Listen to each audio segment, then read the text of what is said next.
भगवान बुद्ध की वाणी धम्मपद की गाथा वक्र नंबर 8 गाथा नंबर 7। परिशुद्ध मन वाले की पूजा श्रेष्ठ है। आइए सुनते हैं बुद्ध की ये गाथा और इसके अर्थ। सारीपुत्र स्थिविर के मामा की कथा। स्थान वेणुवन। एक बार सारीपुत्र अपने मामा के घर जाते हैं। उनके मामा और उनके बीच में अच्छे और भले के बारे में बात होती है।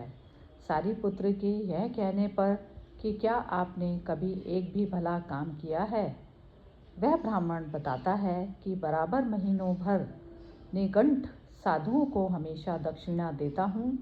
सारीपुत्र उसको भगवान बुद्ध के पास ले जाते हैं। भगवान उसे कहते हैं, हे ब्राह्मण, अगर तुम सैकड़ों वर्षों तक भी इस तरह से दक्षिणा देते रहोगे तो भी तुम्हें वह फल नहीं मिलेगा, परंतु जो अपने स्वरूप को जानता है, आत्मज्ञानी है, उसको थोड़ी सी दक्षिणा दोगे तो वह फलवती होगी। ये यज्ञ याज्ञ कर्म कांड करना, उसमें पैसा बर्बाद करना, एक और मनुष्य प्रति मास हजारों की दक्षिणा देकर 100 वर्षों तक यज्ञ करे और दूसरी ओर यदि वह परिशुद्ध मन वाले एक ही व्यक्ति का क्षण भर पूजन करे तो 100 वर्षों तक किए गए यज्ञ से वह पूजन श्रेष्ठ है। ऐसा कहते हुए भगवान ने यह गाथा कही। मासे मासे सहस्रेण यो यजेथ शतं समम एकज भावितत्तानं मुहूर्तमपि पूजये सायैव पूजनास्येयो यम चे वस शतं हुतम्।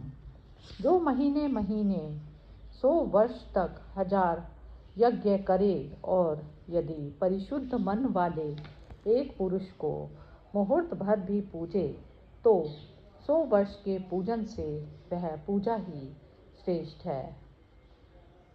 इसमें कथा के माध्यम से बुद्ध इसमें यह बताना चाह रहे हैं कि एक आत्मज्ञानी मनुष्य की पूजा करना, इसका मतलब यह है कि हम अपनी ही चेतना को उठाने के लिए जो भी कर्म करते हैं या जो भी तप करते हैं, वह अपने आप को या अपने मन को ख़त्म करने के लिए किया गया यज्ञ है और ये इस यज्ञ से बढ़कर दूसरा कोई यज्ञ नहीं।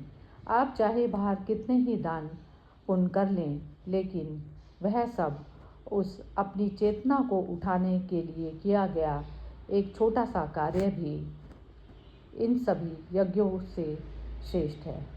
ऐसा बुद्ध इसमें कथा में बता रहे हैं।